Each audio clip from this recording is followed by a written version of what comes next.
Donc voilà la suite du tuto et nous allons ici donc insérer le générateur paramétrable.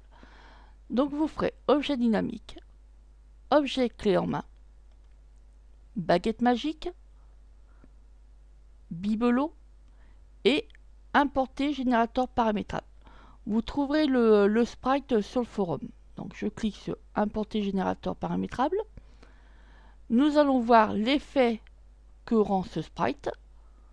Donc je fais jouer l'animation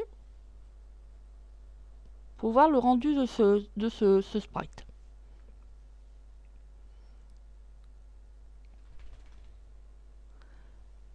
Donc des moments c'est un peu long. Alors il faut éviter aussi, je voulais vous dire, évitez de trop surcharger vos animations avec plein d'effets, car ça alourdit votre fichier. Donc là, je vois donc que sort de ce petit carré, vous voyez, des petites bulles blanches entourées d'un halo de couleur rouge. Vous avez un bouton Reset et Pause. Moi, je n'utilise jamais, donc je l'enlèverai. Donc, je ferme ça et je ferme ça. Je vais double-cliquer au centre du point blanc. Donc, je fais un double-clic. Je rentre directement dans l'attribut du groupe, donc une fenêtre. Alors, je vais changer quelques données dessus pour donner un autre effet. Alors, je laisse la puissance du générateur à 30. Je laisse le mode en fixe. Alors, maximum de particules visibles, je vais mettre 15. Alors, distorsion en max en X, c'est en horizontal. Donc, je vais mettre 15. Alors, en Y, c'est du vertical. Je vais mettre 20. Je vais laisser la durée de vie des particules 25. Le floutage à 0. Je vais changer le halo de couleur. D'origine, c'est rouge. Et moi, je vais mettre une autre couleur. Donc, pour changer, vous allez prendre le F jusqu'au dernier 0 qui se trouve là. Vous allez après ensuite sur codecouleur.com et vous allez choisir la couleur que vous désirez. Vous ne prendrez pas le dièse, vous prendrez les chiffres ou les lettres qui se trouvent après le dièse. Vous les sélectionnerez, vous ferez un copier, vous retournerez sur iAnime et vous avez juste à faire un coller. Je laisse la force de gravité ici à 1. Alors le sens de la gravité, vous avez vu que mes petites bulles descendaient. Moi je veux qu'elles montent. Donc je vais écrire false. Alors F, A, L, S, E.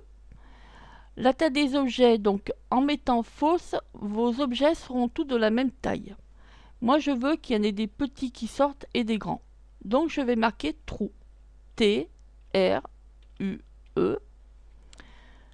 Ensuite, je vais éditer le groupe. Donc, vous cliquez sur éditer le groupe. Alors, vous pouvez, vous voyez, prendre le texte et le déplacer. Ça n'a aucune importance. Je vais cliquer sur le carré bleu pour l'enlever. Donc, en cliquant dessus, après, je vais sur l'œil, ici. Vous voyez qu'il y a un œil. Et je fais cacher. Vous voyez que l'œil a été mis d'une croix rouge. Et je vais faire pareil sur le bouton Reset. J'utilise l'œil et je fais cacher. Le bouton pause, pareil, et je le cache. Maintenant, je vais changer le petit rond blanc, je vais mettre un autre objet. Donc je vais faire un double clic dedans. J'atterris dans un autre groupe d'animation. Je resélectionne mon point blanc. Des petits carrés bleus apparaissent. J'ai juste à faire sup. Et je mets oui. Je vais ajouter une autre image. Donc je vais chercher mon objet dans mon dossier que je veux mettre à la place et je fais ouvrir. Je redimensionne moi mon objet parce qu'il est trop gros. Je le replace bien vers le, voyez, vers la croix. Je fais écran de base. Je peux, vous voyez maintenant, déplacer tout mon groupe et le positionner là où je le désire. Je fais sauver l'animation et je fais jouer l'animation. Donc on va voir le rendu. Alors, Donc mon fichier est construit. Vous voyez que j'ai des petits cœurs qui arrivent de toutes les tailles. Vous voyez, des petits, des grands, avec un halo de couleur, moi ici jaune. Donc moi ça me convient. Donc je peux fermer mes fenêtres. Je vais ajouter maintenant mon cadre. Donc je fais ajouter une image. Je mets mon cadre pour rendre plus joli. Et je vais mettre un bouton play et stop. Donc je fais créer un bouton. Donc le texte, je vais marquer play. La taille, je vais mettre en 16. Je vais chercher la police d'écriture que j'utilise. J'enlève le relief et je vais donner des effets sur le texte. Donc ici, couleur texte. Donc en N, quand vous cliquez sur le N, donc en texte normal, visible devant tout le monde, je vais le mettre en blanc. Je fais OK. Je vais mettre un S dans le S. C'est au survol de la souris. Je veux qu'il soit en bleu. Alors je vais mettre un peu bleu, un petit peu plus foncé pour vous montrer. Je fais OK. À l'action appuyée, quand le test va être appuyé, je vais mettre un vert d'une autre couleur. Et je fais OK.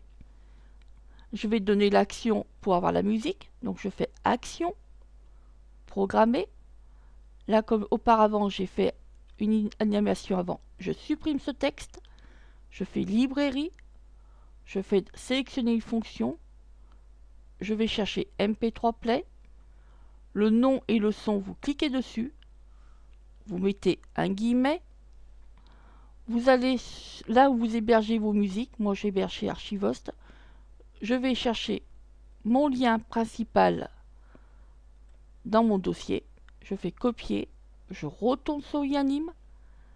Et je fais coller. Et je referme bien par un guillemet.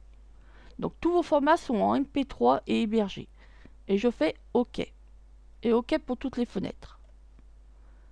Je positionne donc là où je veux que ça soit mis. Je vais mettre maintenant le bouton stop. Donc vous changez donc le texte, je vais mettre stop. Je vais mettre une taille de 16. Je vais mettre la police d'écriture. J'enlève le relief. Donc j'appuie sur mon N et là je vais mettre donc une couleur, cette couleur là, donc normale, que tout le monde soit visible. J'appuie sur le S, donc au survol de la souris, je veux que ça soit une autre couleur, donc je choisis la couleur que je veux. Sur le A, donc appuyer, je vais mettre ce vert et je fais OK. Donc maintenant je vais donner l'action pour arrêter la musique. Donc je clique sur action, programmer. Je sélectionne toute la ligne jusqu'à la fin, jusqu'à ici, et je fais sup. Je fais librairie. Je vais dans sélectionner une fonction et je vais chercher MP3 stop. Et je fais OK pour toutes les fenêtres. Voilà. Et je positionne mon bouton où je désire. Je sauve mon animation. Je fais jouer l'animation. Donc mon SWF va être créé automatiquement. Si ça me convient, j'aurai pas besoin de faire rejouer, d'utiliser le HTML, puisque ici j'ai créé directement mon SWF. Donc je regarde le résultat. Donc je vois au passage, vous voyez au passage de ma souris, les boutons changent de couleur. J'appuie sur le bouton, une autre couleur apparaît, la musique. Et là, sur le stop, vous voyez que j'ai une autre couleur de bouton. Voilà, j'arrête la musique. Donc, je peux fermer ces fenêtres. Donc, comme je vous ai dit, moi, cela me convient. J'ai juste à aller chercher après dans mon fichier mon SWF qui a été construit ici et de l'héberger chez un hébergeur. Je vous dis à très bientôt. Au revoir.